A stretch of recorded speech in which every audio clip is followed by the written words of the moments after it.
television studio fell into stunned silence as Congresswoman Maxine Waters' words hung in the air like poison gas.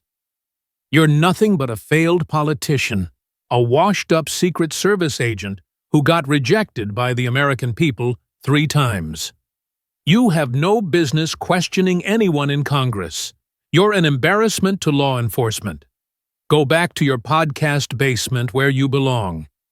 The audience of America Debates, cable news's highest-rated primetime forum, collectively held its breath. Some gasped. Others shifted uncomfortably in their seats. The host, veteran journalist Patricia Morrison, opened her mouth to intervene, but something in Dan Bongino's expression made her pause. He sat perfectly still, hands folded on the debate table, his posture unchanged from the military bearing he'd maintained throughout the Congresswoman's 10-minute tirade. His expression remained calm, almost serene. But his eyes, those were different. They'd gone cold and hard like steel forged in fire.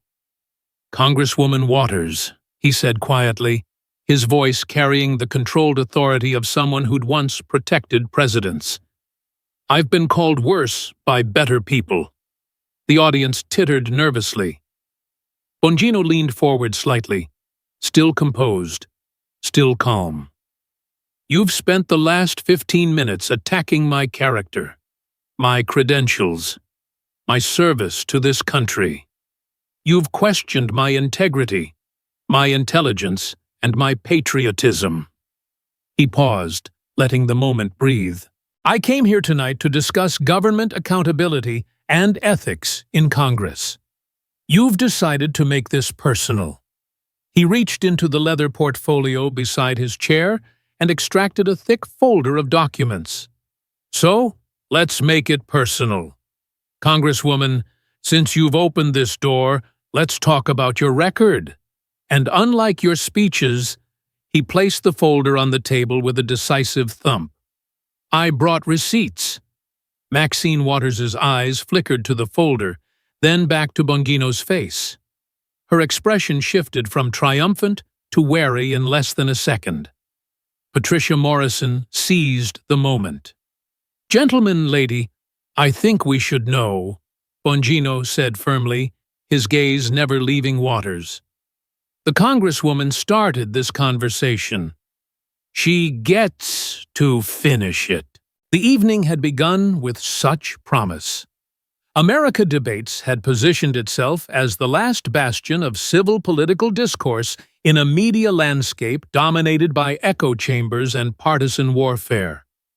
The show's format was simple. 2 opposing viewpoints. 1 neutral moderator. 90 minutes of uninterrupted conversation. No shouting. No commercial breaks during discussions. Just ideas clashing in real time before a live studio audience and millions of viewers at home.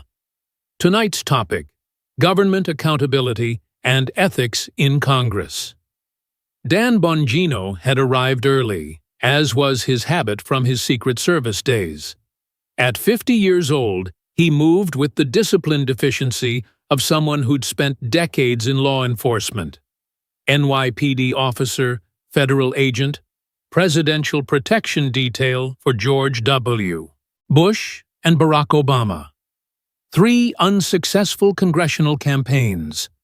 Cancer survivor, and now one of the most popular conservative commentators in America, with a podcast that regularly topped the charts. He'd worn a dark suit, crisp white shirt, understated tie, professional, respectful. This wasn't his podcast studio where he could let loose. This was neutral ground. And he understood the importance of optics. Maxine Waters had arrived exactly on time, surrounded by an entourage of staffers. At 87 years old, she remained a force in Democratic politics, the ranking member of the House Financial Services Committee, having previously chaired it. Representing California's 43rd Congressional District since 1991, she'd become a hero to progressive activists and a lightning rod for conservatives. Her tenure in various California districts stretched back to 1976 in the state assembly, making her one of the longest-serving elected officials in the state. She'd worn a vibrant purple suit with bold jewelry, her signature style. The resistance persona she'd cultivated during and after the Trump administration had made her a celebrity among the left, earning her the affectionate nickname Auntie Maxine from millennials who appreciated her combative approach to politics. The pre-show pleasantries had been minimal but cordial, a handshake, brief nods. Then they'd taken their positions at the curved debate table, separated by Patricia Morrison's moderator station. "Good evening." Morrison had begun, her voice steady and authoritative. "Welcome to America Debates. I'm Patricia Morrison. Tonight, we're discussing a topic that concerns Americans across the political spectrum: accountability and ethics in government. With me are two individuals with strong opinions on this subject." She gestured to her right. Dan Bongino, former Secret Service agent, best-selling author, and host of The Dan Bongino Show, one of America's most listened-to political podcasts. Bongino had nodded acknowledgement to the camera and audience.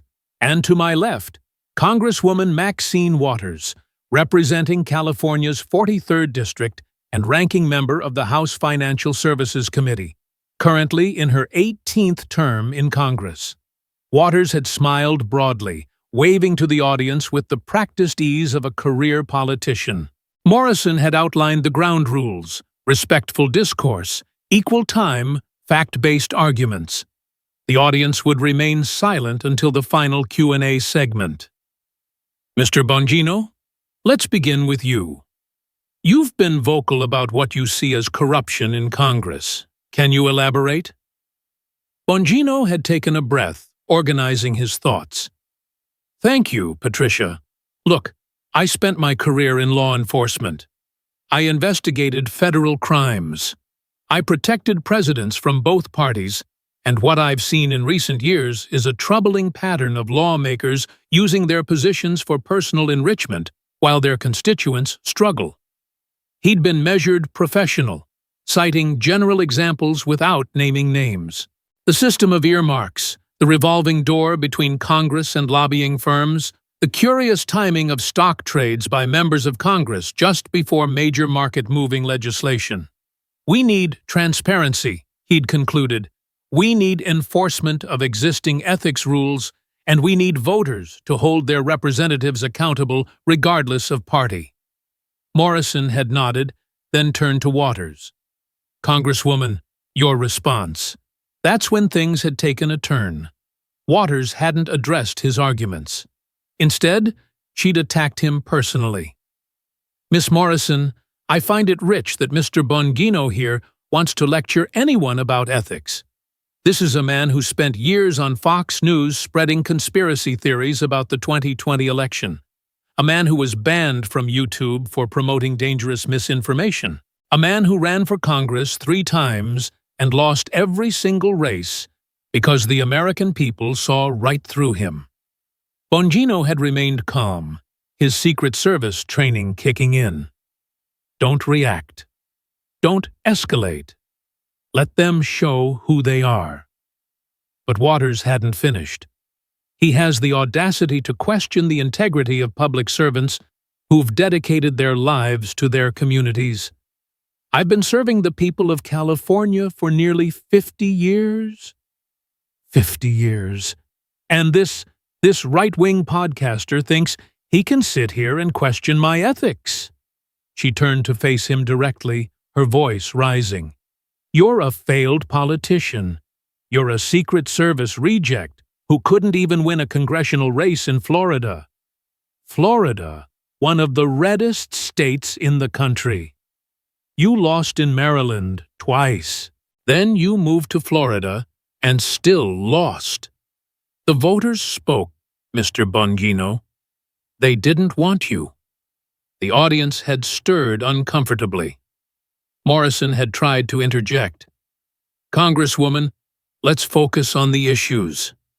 No, I'm not done. Waters had been warming up now, feeding off her own rhetoric. This man has spent years attacking Democrats, attacking black women in Congress, attacking anyone who doesn't bow down to Donald Trump. He's dangerous, he spreads lies, and he has no business questioning anyone in Congress. She'd leaned forward, delivering what she clearly thought would be the knockout blow. You're nothing but a failed politician, a washed-up Secret Service agent who got rejected by the American people 3 times. You have no business questioning anyone in Congress. You're an embarrassment to law enforcement. Go back to your podcast basement where you belong. And that's when the silence had fallen. That's when Dan Bongino had reached for his folder. That's when everything changed. Congresswoman Waters, I've been waiting a long time for someone to give me this opportunity. Bongino opened the folder, his movements deliberate and controlled. Since you've opened this door, let's walk through it together. Let's talk about your record of public service. He pulled out the first document, holding it up for the camera to see. Let's start with something you're quite familiar with: banking. Specifically, One United Bank. Do you remember One United, Congresswoman? Waters' expression flickered. That matter was thoroughly investigated years ago. Yes or no, Congresswoman? Bongino's voice remained calm but firm.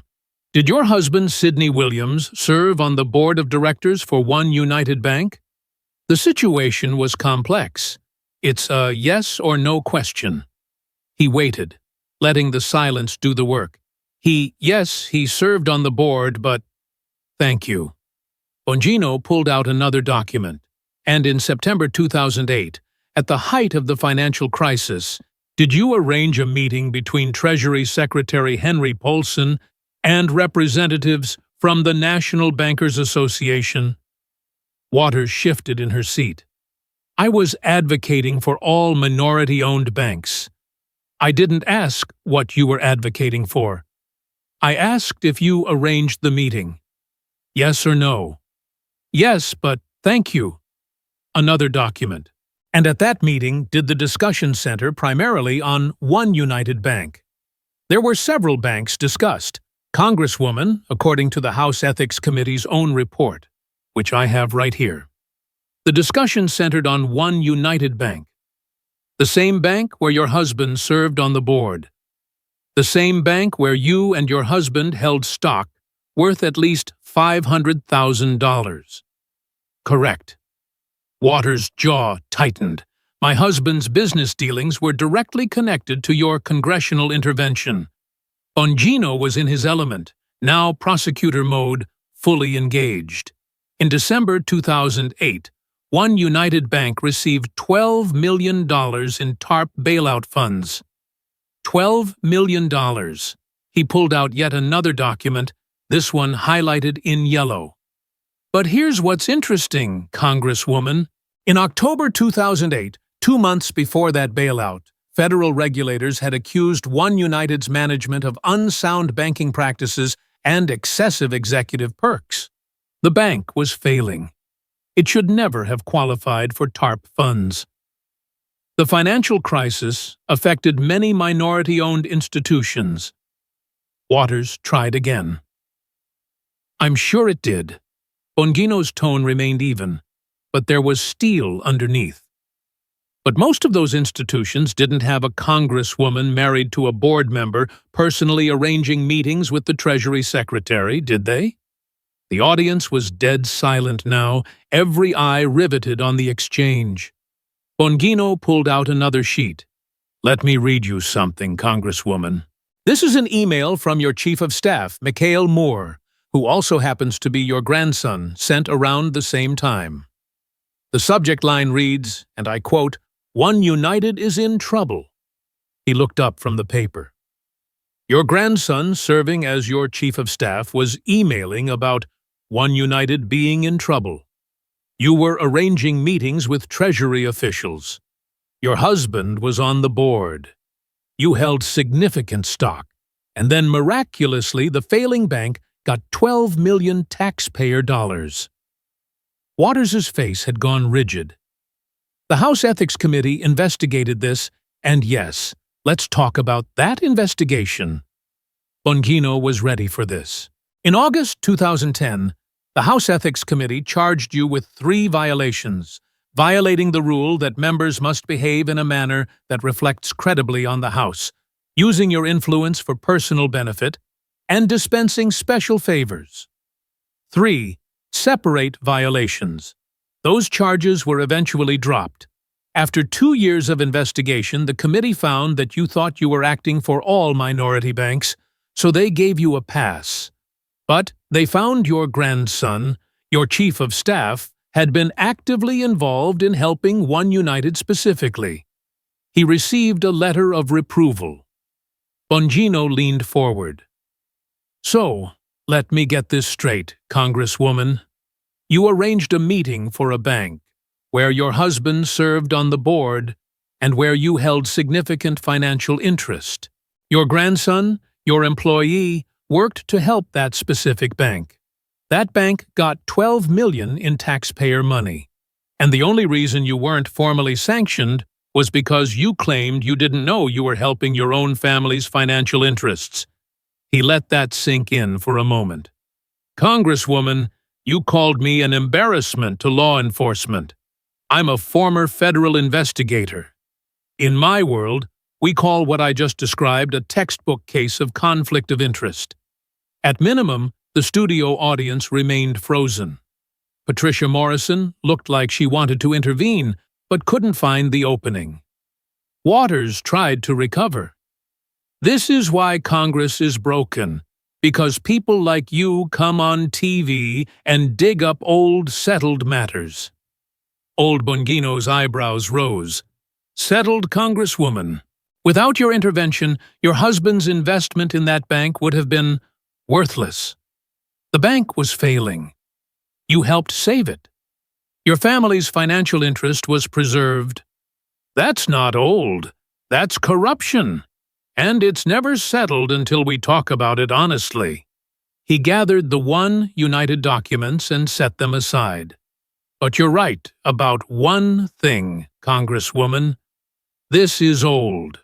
So, let's talk about something more recent. Let's talk about your daughter. Waters' eyes widened slightly. She knew what was coming. Karen Waters, Bongino said, pulling out a new stack of documents. Your daughter. Let's discuss her very lucrative relationship with your campaign. He held up a Federal Election Commission filing, the pages clearly visible to the cameras. Since 2003, that's 22 years. Your campaign committee, Citizens for Waters, has paid your daughter Karen and her company, Progressive Connections, more than $1.2 million. The number hung in the air like an accusation. $1.2 million, Congresswoman, from your campaign to your daughter. Let that sink in for the folks watching at home. Waters straightened in her chair. My daughter runs a legitimate slate mailer operation. Oh, I know she does. Let's talk about these slate mailers. Bongino pulled out another document. For those watching who might not know, slate mailers are essentially sample ballots with endorsements. And Congresswoman Waters has created a very interesting system. He turned to the camera, explaining as if teaching a class. Here's how it works. If you're a politician in California and you want Maxine Waters' endorsement, your campaign pays her campaign. Then her campaign pays her daughter Karen to manage the production of these mailers that go out to 200,000 voters in South Central Los Angeles. He turned back to Waters. You're essentially selling your endorsements, Congresswoman, and your daughter gets paid hundreds of thousands of dollars to facilitate it. This was approved by the Federal Election Commission in 2004. Legal doesn't mean ethical, Congresswoman. Bongino cut her off sharply. Let's look at the numbers, shall we? He began reading from the FEC filings. In the 2019-2020 election cycle, Karen Waters received $240,000. In the 2021-2022 cycle, $192,000. Let's talk about who's paying for these endorsements. Another document came out. Senator Claw Harris, now Vice President Harris, paid your campaign $63,000 over 2 election cycles to appear on your mailers. Governor Gavin Newsom paid $45,000 when he was running for lieutenant governor. Los Angeles District Attorney George Gasson paid $36,500. Bongino looked up from the papers. Congresswoman, you're charging politicians up to $45,000 for your endorsement, and your daughter is getting rich managing the process. This isn't public service. This is a family business. Waters tried to interrupt. The FEC approved. I don't care what the FEC approved. Bongino's voice rose slightly. For the first time, controlled passion breaking through. The FEC sets the legal standard. I'm talking about the ethical standard. You're the ranking member of the Financial Services Committee. You oversee banks, financial institutions, campaign finance, and you've created a system where your family directly profits from your political position. He pulled out yet another document. Let me ask you something, Congresswoman. According to your own campaign filings at the end of the 2018 cycle, your campaign owed your daughter $183,000 in debt to your own daughter. Campaign debts are common to your daughter. Congresswoman, your campaign was in debt to your family member. Do you not see the problem here? The audience was completely riveted now. Waters had stopped trying to smile, her expression grim and defensive. Bongino wasn't finished. And here's the beautiful part. Well, beautiful. If you like irony, you hold yourself up as a champion of campaign finance reform. You've spent years criticizing Republicans for dark money and corporate influence. But you've been running what the Sunlight Foundation calls a way to take large sums of money from state and federal political committees that seemingly exceed FEC contribution limits, but are perfectly legal under federal election law. He leaned forward again, his voice dropping to that quiet, dangerous level. Congresswoman, if a Republican member of Congress had paid their daughter over $1 million from campaign funds, what would you say about them? Would you call them corrupt? Would you demand an investigation? Would you go on MSNBC and call for their resignation? Waters' hands gripped the arms of her chair. This is a racist attack. No! Bongino's voice was sharp as a blade. This is Federal Election Commission data. Mathematics isn't racist, Congresswoman. Numbers don't have political affiliation. Your campaign paid your daughter $2 million over 22 years. That's a fact. It's in black and white, in your own FEC filings. He gathered those documents and pulled out fresh ones. But since you brought up investigations, let's talk about your most recent problem with the FEC. April 2025, Bongino said, holding up a document marked with the FEC seal. Just 6 months ago, the Federal Election Commission made a ruling about your campaign. Waters' expression went carefully blank. The FEC found, and I'm reading directly from their conciliation agreement here, that your campaign knowingly accepted $19,000 in excessive contributions during the 2020 campaign knowingly. That's the FEC's word, not mine. He set that document down and picked up another. But that's not all. Your campaign also made $7,000 in prohibited cash disbursements. Specifically, you reimbursed Get Out the Vote canvassers with cash payments over $100 each. That's illegal. Congresswoman, federal campaign finance law explicitly prohibits cash payments over $100. The pandemic made it difficult for canvassers to process checks. Waters started. Everyone had the pandemic, Congresswoman. Bongino's tone was withering. Every single campaign in America was operating during the pandemic. Somehow, they all managed to follow the law. But not you. not the ranking member of financial services, not the woman who oversees financial regulations. He pulled out the final page of the FEC ruling. The FEC fined your campaign $68,000. Your attorney told them these financial errors were not willful or purposeful errors. Isn't that convenient? When your family makes $1 million from your campaign, that's good business. But when you violate federal campaign finance law, those are just innocent errors. Bongino set the documents down and looked directly at Waters. Congresswoman, let me establish a pattern here because I think the American people need to see it clearly. He began ticking off points on his fingers. 2010. House Ethics Committee charges you with 3 violations related to the One United Scandal 2011. Citizens for Responsibility and Ethics in Washington. A left-leaning watchdog group names you one of the most corrupt members of Congress. 2004 through 2025, your daughter receives over $1.2 million from your campaign. 2025, the FEC fines you $68,000 for knowingly violating campaign finance laws. He spread his hands. This isn't one mistake, Congresswoman. This is a pattern, a decades-long pattern of using your office and your campaign to enrich your family while skirting and sometimes breaking ethics and campaign finance rules. Waters tried to respond. My record of public service. Let's talk about that record. Bongino interrupted. Let's talk about what your constituents have gotten for your 50 years of service, because the numbers there are interesting, too. Bongino pulled out what looked like real estate listings and demographic data. Congresswoman, you represent California's 43rd Congressional District.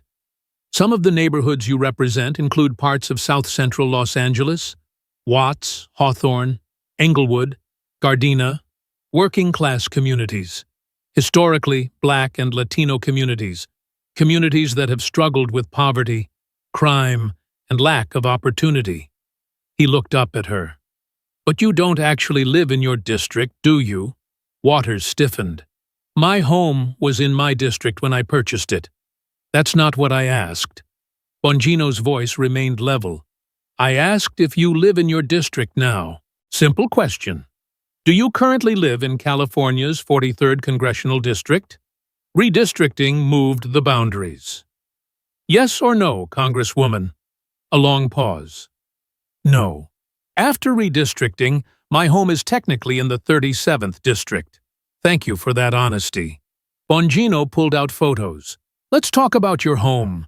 You live in Windsor Square, one of the most exclusive neighborhoods in Los Angeles. Your home is valued at approximately $6 million. $6 million. He held up the photos for the camera. It's a beautiful home, Congresswoman.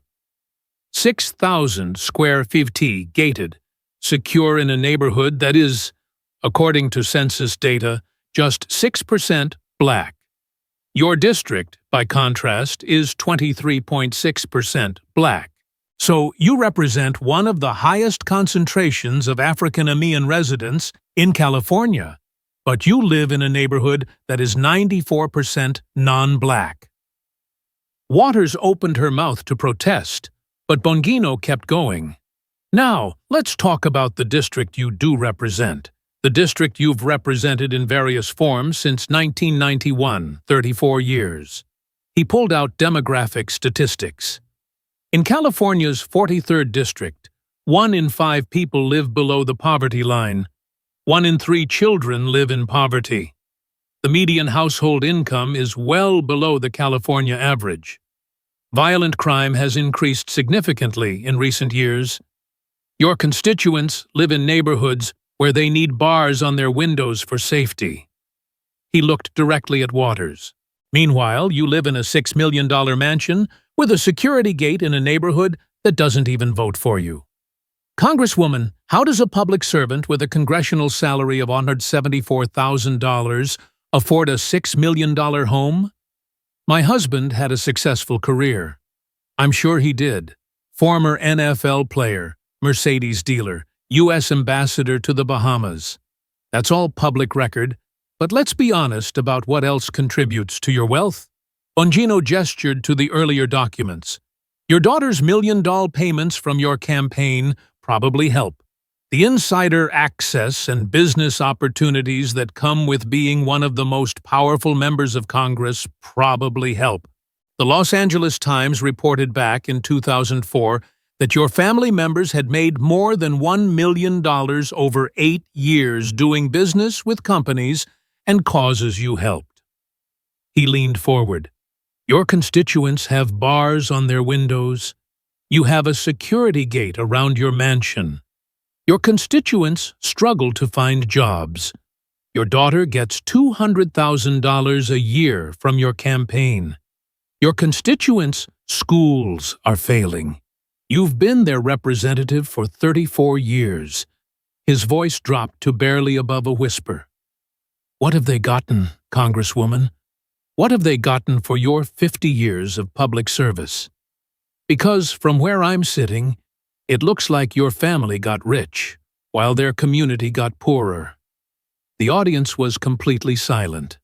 Several people had their hands over their mouths. The tension in the studio was palpable. Waters's face had gone through several shades of emotion, anger, defensiveness, and now something that looked like barely controlled fury. "How dare you," she said, her voice shaking. "How dare you question my commitment to my community? I have fought for social justice. Have you?" Bongino interrupted. "Because I see a lot of fighting. You're great at fighting. Let's talk about that. Earlier tonight, Congresswoman, you called me dangerous. You said I spread lies and misinformation. You said I'm a threat. So, let's talk about your words.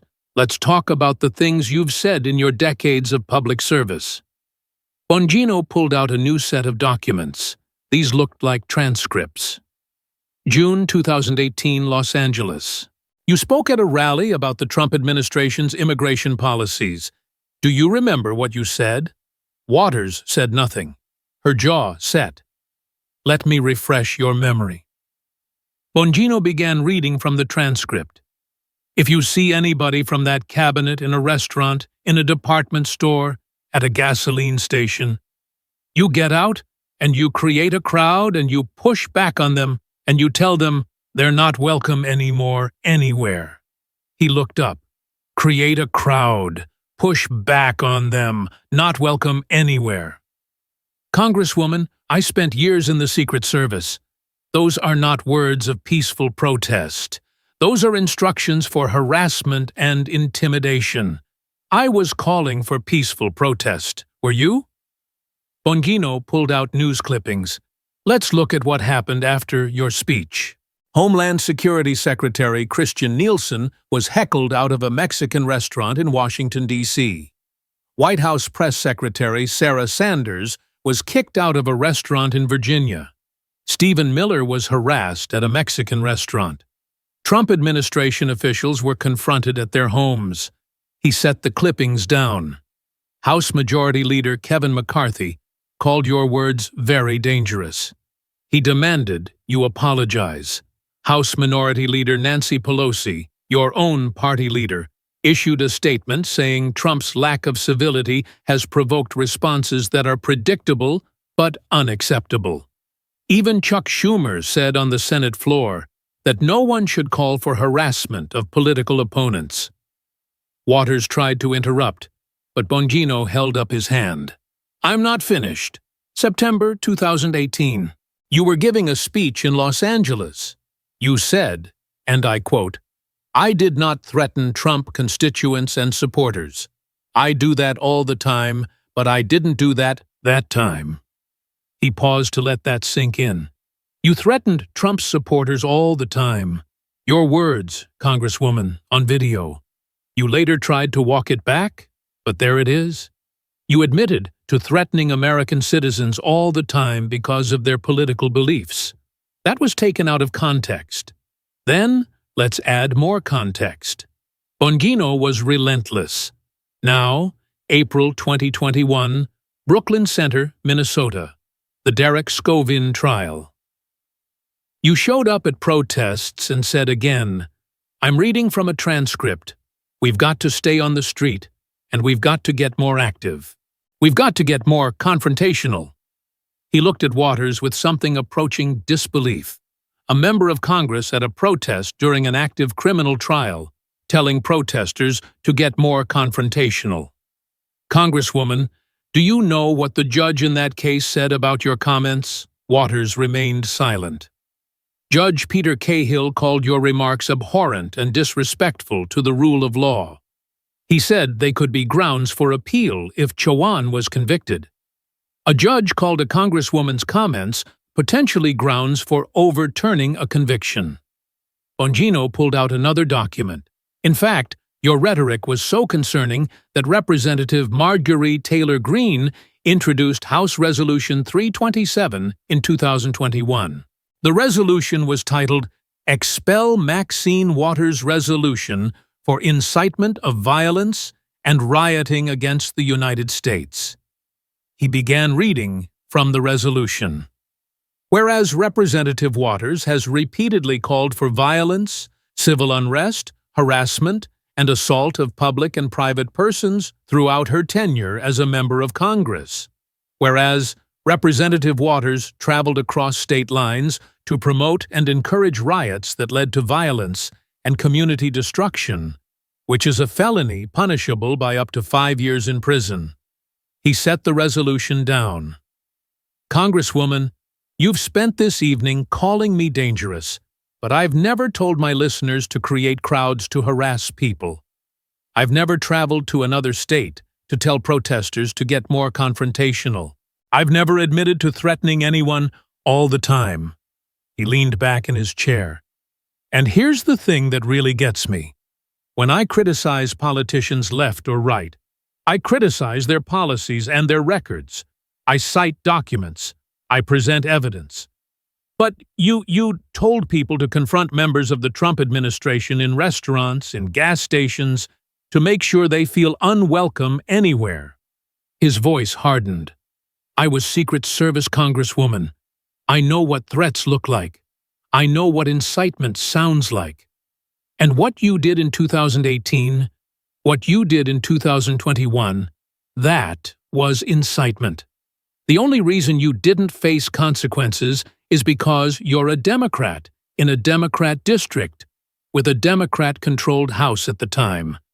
This is outrageous." Waters started. "You know what's outrageous?" Bongino's composure finally cracked, slightly real anger showing through.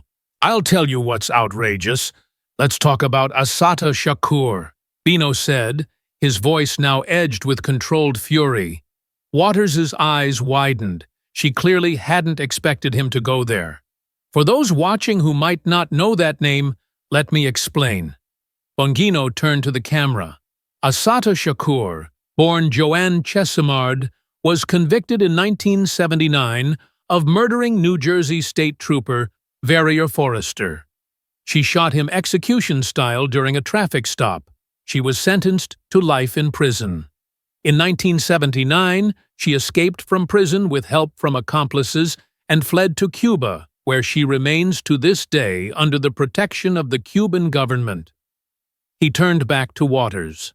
"The FBI has her on their most wanted terrorists list.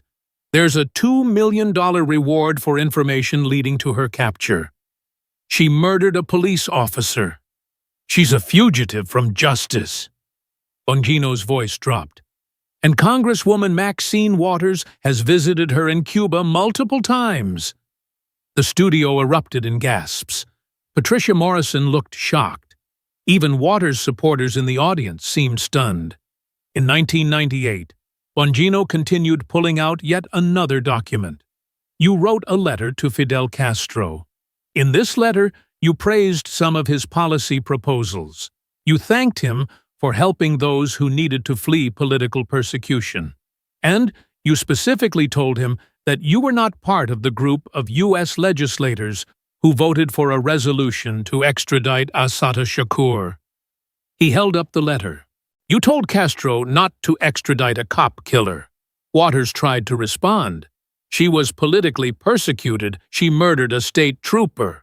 Bongino's voice rose sharply for the first time, real emotion breaking through his professional composure. Trooper Vera Forrester was 23 years old. He had a wife. He was ambushed during a traffic stop and shot twice, once in the shoulder and then execution-style in the head, while he lay wounded on the ground. And he stood up from his chair, something he hadn't done the entire debate. I wore the uniform Congresswoman. I was NYPD. I was Secret Service. I worked alongside state troopers, local cops, federal agents. Every single one of us knew that any traffic stop, any call, any moment could be our last. And Werner Forrester found that out on the New Jersey Turnpike in 1973. His hands gripped the edge of the table. And you, a member of the United States Congress, went to Cuba to visit his murderer. You wrote to a communist dictator asking him not to send her back to face justice. You called her politically persecuted. You compared her to Martin Luther King Jr. The audience was completely silent, shocked by the raw emotion in Bongino's voice. Do you know what cops call that Congresswoman betrayal? That's what we call it when someone who's supposed to represent justice, who's supposed to stand for the rule of law instead, stands with a cop killer. Waters's voice was icy. The circumstances of that case: a jury convicted her, a court sentenced her. She escaped from prison and fled to an enemy nation. Those are the circumstances. Bongino's voice was like steel. And you chose to side with her instead of with Trooper Forrer's family. Instead of with every law enforcement officer who puts on a uniform every day, not knowing if they'll come home. He slowly sat back down, but his intensity didn't diminish. You called me an embarrassment to law enforcement. But Congresswoman, I never defended someone who murdered one of our own. I protected presidents I disagreed with because that was my duty. I investigated crimes regardless of who committed them because that was my job. But you used your congressional position to protect a fugitive cop killer because she fit your political narrative. He gathered his documents, his movements precise and controlled again. So when you attack my character, when you question my service, when you call me dangerous, I want the American people to remember this moment. I want them to remember that while you were visiting a cop killer in Cuba, I was protecting the President of the United States. While you were writing letters to Fidel Castro, I was investigating federal crimes. While you were calling for harassment of political opponents, I was teaching my daughters about integrity and service. Bongino spread all his documents across the table in front of him, organized into neat piles. Let me summarize for the audience at home, because this is important. Congresswoman Maxine Waters has spent the last hour attacking my credentials, my character, my career. She called me a failed politician, a washed-up Secret Service agent, an embarrassment. So, let's review her record of public service. He pointed to the first pile of documents. Financial corruption steered $12 million in TARP funds to a bank where her husband served on the board and where she held significant stock, paid her daughter over $1.2 million from campaign funds over 22 years, was fined $68,000 by the FEC for knowingly violating campaign finance laws, was named one of the most corrupt members of Congress by ethics watchdog groups, lives in a $6 million mansion while her district struggles with poverty. He moved to the second pile. Ethical violations charged with 3 House ethics violations in 2010. Had her grandson serving as her chief of staff actively involved in the One United scandal? Had family members profit over $1 million from businesses and causes she helped was in debt to her own daughter for campaign services? The third pile, incitement and harassment, called for harassment of Trump cabinet officials in restaurants and gas stations in 2018, told protesters to get more confrontational during the Derek Chauvin trial in 2021. Admitted to threatening Trump supporters all the time, was the subject of a House resolution calling for her expulsion for incitement of violence, had her comments called abhorrent by a federal judge.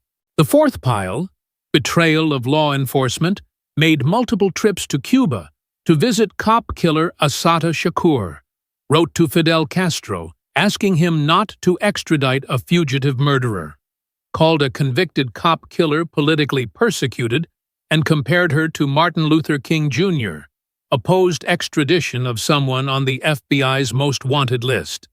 And finally, the last pile. District neglect has represented her district for 34 years. During that time, poverty has increased, crime has increased, schools continue to fail. 1 in 5 of her constituents live below the poverty line. 1 in 3 children live in poverty, but she doesn't even live in her own district anymore. She lives in a $6 million mansion in one of LA's wealthiest neighborhoods. Bongino looked directly into the camera, speaking to the millions watching at home. Congresswoman Waters called me a failed politician. She's right. I ran for office 3 times and lost 3 times. I lost because the voters didn't choose me. I respect that. That's democracy. He turned to look at Waters. But you know what, Congresswoman? I never lost my integrity. I never used a campaign to enrich my family. I never steered taxpayer money to banks where my spouse sat on the board. I never called for harassment of people I disagreed with. I never defended a cop killer. I never got fined by the FEC. I never got charged with ethics violations. His voice rose slightly, passion breaking through. I ran for office to serve, not to get rich, not to create opportunities for my family, not to build a political dynasty. I wanted to serve the country I'd spent my career protecting. The voters said no, and I accepted that. I went back to the private sector. I built a business. I created a platform. I did it honestly. He leaned forward, his voice dropping back to that quiet, dangerous level. You've been in Congress for 34 years, in elected office for nearly 50 years. Your district is poorer. Your community is struggling. But your family is doing just fine. Your daughter has made over $1 million from your campaign. Your husband's bank investment was saved by your intervention. You live in a $6 million mansion. He spread his hands. So yes, Congresswoman, I'm a failed politician. I failed to win elections. But you've succeeded at something much worse. You've succeeded at turning public service into personal profit. You've succeeded at enriching yourself and your family while your constituents struggle. You've succeeded at avoiding accountability for decades. Bongino gathered all his documents and placed them back in his folder. And you, Congresswoman, called me an embarrassment. You questioned my service. I protected presidents of both parties. I investigated federal crimes. I wore the uniform with honor. What have you done except cash checks and create crowds? For several long seconds, Maxine Waters said nothing. Her hands gripped the arms of her chair. Her expression cycled through anger, shock, defensiveness, and something that might have been desperation. Finally, she found her voice. This is a racist attack. Her voice was shaking. This is exactly what black women in Congress face. You're attacking me because no, Bongino's single word cut through her statement like a knife. These are FEC documents. These are House Ethics Committee reports. These are federal court records. These are news articles from the Los Angeles Times, the Washington Post, every major publication. This is your public record, Congresswoman. You're taking things out of context. What context makes it acceptable to pay your daughter $1 million from your campaign? What context makes it okay to arrange bailouts for banks where your husband sits on the board? What context justifies telling people to harass political opponents in gas stations? Waters tried another approach. The Republican Party. I'm not running for anything, Congresswoman. I'm not a Republican official. I'm not part of any party apparatus. I'm a commentator, a podcaster. Yes, but tonight I'm just a citizen with questions. Questions that your constituents should be asking. Questions that the media should have been asking for decades. He paused. But they didn't ask, did they? Because you're untouchable. Because you're a senior member of Congress. Because you chair important committees. Because challenging you means being called a racist. Because the system protects people like you. Waters opened her mouth to respond, but nothing came out. She looked to Patricia Morrison for help, but the moderator was as stunned as the audience. Finally, Waters managed, "I have spent my life fighting for my community." "Have you?" Bongino's question was almost gentle now, which somehow made it more devastating. "Because I look at your district, the district you've represented for 34 years, and I see poverty, crime, failing schools, and struggling families. I see bars on windows. I see people who can't afford what you spend on your landscaping." He leaned back in his chair, his composure completely restored. "I see a community that has been fighting, Congresswoman, fighting to survive, fighting to get ahead, fighting against systems that keep them down. But I don't see you fighting for them. I see you fighting for your family's bank account. I see you fighting to protect cop killers. I see you fighting to silence people who ask questions." Waters stood up abruptly. "I don't have to sit here and listen to this." "Actually, you do." Bongino didn't raise his voice. "You came on this program to debate government accountability. I'm holding you accountable with documents, with facts, with your own public record. This interview is over." Waters began removing her microphone. "Of course it is." Bongino remained seated, perfectly calm. "When the facts come out, you leave. When someone brings receipts, you walk away. That's what you do, Congresswoman. That's what you've always done. Hide behind your position, your seniority, your identity, and hope no one asks the hard questions." Waters was moving toward the exit. Now, her staff scrambling to keep up. Patricia Morrison finally found her voice. "Congresswoman Waters, please." But Waters was gone, disappearing backstage, leaving her microphone on the table. The studio audience sat in stunned silence for a moment. Then, slowly, applause began. It started with one person, then two. Then a section of the audience until half the studio was standing and clapping. The other half sat silent, some looking uncomfortable, others angry. Patricia Morrison turned to the camera, her professional composure barely intact. "We're going to take a brief pause. When we return, we'll continue with Mr. Bongino and take audience questions." The camera cut away. After the commercial break, Dan Bongino sat alone at the debate table. Patricia Morrison looked uncomfortable, but professional. "Mr. Bongino, Congresswoman Waters has chosen not to return for the remainder of the program. Would you like to make any closing statement?" Bongino took a breath, organizing his thoughts. "Yes, thank you." He looked directly into the camera. "I didn't come here tonight to destroy anyone. I came to discuss government accountability and ethics in Congress. Congresswoman Waters decided to make this conversation personal. She attacked my character, my career, my service to this country. She called me a failed politician, a washed-up agent, an embarrassment. He paused, so I responded with facts. Every document I cited tonight is public record. Every payment to her daughter is in FEC filings. Every scandal is documented. Every ethics charge is real. Americans can verify every single thing I said tonight. He leaned forward. Congresswoman Waters said I have no business questioning Congress, but ma'am, I spent my career in law enforcement. I protected presidents. I investigated federal crimes. I took an oath to support and defend the Constitution.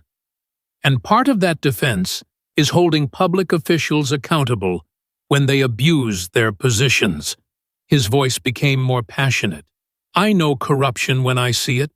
I investigated it for years, and tonight, America saw it too.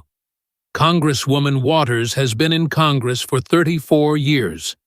Her district is poorer. Her family is richer. Her constituents struggle while she lives in a $6 million mansion. Her daughter has made over $1 million from her campaign. Her husband's bank got $12 million in bailout money after she intervened. He shook his head. That's not public service. That's a business model. That's using a position of trust for private gain. And it should be unacceptable, regardless of party race, gender, or seniority. Bongino's expression hardened. Congresswoman Waters called me dangerous. The only thing dangerous here is letting politicians like her keep getting away with it for decades. The only thing dangerous is a system where asking questions gets you called a racist, where presenting evidence gets you accused of attacks, where holding people accountable means you're divisive. He pointed to where Waters had been sitting. She walked out rather than defend her record. She left rather than answer questions. That should tell you everything you need to know. His voice softened slightly. I ran for Congress 3 times and lost 3 times. Yes, I'm a failed politician, but I can look at myself in the mirror. I can face my daughters. I can talk to the cops and agents I worked with. I never lost my integrity. I never used my position to enrich my family. I never called for harassment of people I disagreed with. I never defended a cop killer. He stood up, buttoning his suit jacket. So yes, Congresswoman Waters, I failed at politics, but you've succeeded at something far worse. You've succeeded at corruption. You've succeeded at avoiding accountability. You've succeeded at making millions while your constituents make do. He looked directly into the camera one last time. And America just watched you run away when someone finally brought the receipts. The video went viral within hours. By the next morning, Bongino destroys Waters was trending on every social platform. News outlets across the spectrum were covering it. Conservative media played it on loop. Liberal outlets tried to spin it as an ambush, but the facts were too well documented to dismiss. The FEC filings Bongino cited were public record. The House Ethics Committee reports were available online. The video of Waters calling for harassment was on YouTube. The letter to Castro about Assata Shakur was in the Library of Congress. Every single claim he'd made could be verified. Within 48 hours, there were renewed calls for ethics investigations. Republicans in Congress began citing the debate in floor speeches. Democrats tried to distance themselves, with many refusing to comment. Waters' office issued a statement calling it a right-wing hit job and a racist attack by a Trump supporter. But the statement didn't address any of the specific allegations. It didn't dispute the FEC fine. It didn't explain the payments to her daughter. It didn't justify the one united intervention. It just attacked Bongino. Dan Bongino went on his podcast the next day, as he did every day. He was characteristically blunt. I've been accused of ambushing Maxine Waters. Let me be clear.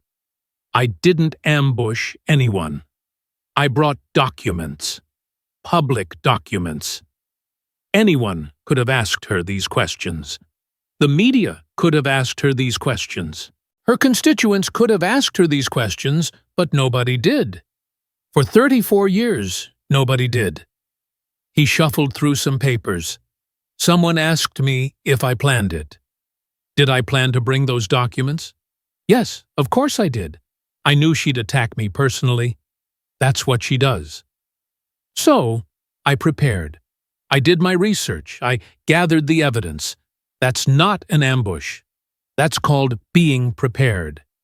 It's what you do when you're about to have a serious conversation about serious issues. He looked into the camera. If politicians can't handle scrutiny of their public records, they shouldn't be in public office. If they can't answer questions about their documented behavior, they should resign. If they walk out when confronted with facts, they're not leaders. They're cowards hiding behind their positions. Bongino leaned back in his chair. Maxine Waters spent an hour attacking my character before I said a single word about her record. She called me a failure, a washed-up agent, and embarrassment. So I responded with her own public record, and she ran away. He shook his head. If that's an ambush, then we need more ambushes. If that's dangerous, then we need more danger, because accountability shouldn't be controversial. Questions shouldn't be attacks. And facts shouldn't be racism. He shuffled his papers again. I lost 3 elections. I'm a failed politician. She's right about that. But you know what? I'd rather be a failed politician with integrity than a successful one with none. I'd rather lose elections honestly than win by enriching my family. I'd rather be called an embarrassment by corrupt politicians than be one. The podcast clip went viral too. In California's 43rd District, residents began asking questions. Town halls became more heated. Challengers in the next election began citing the debate. The narrative had shifted.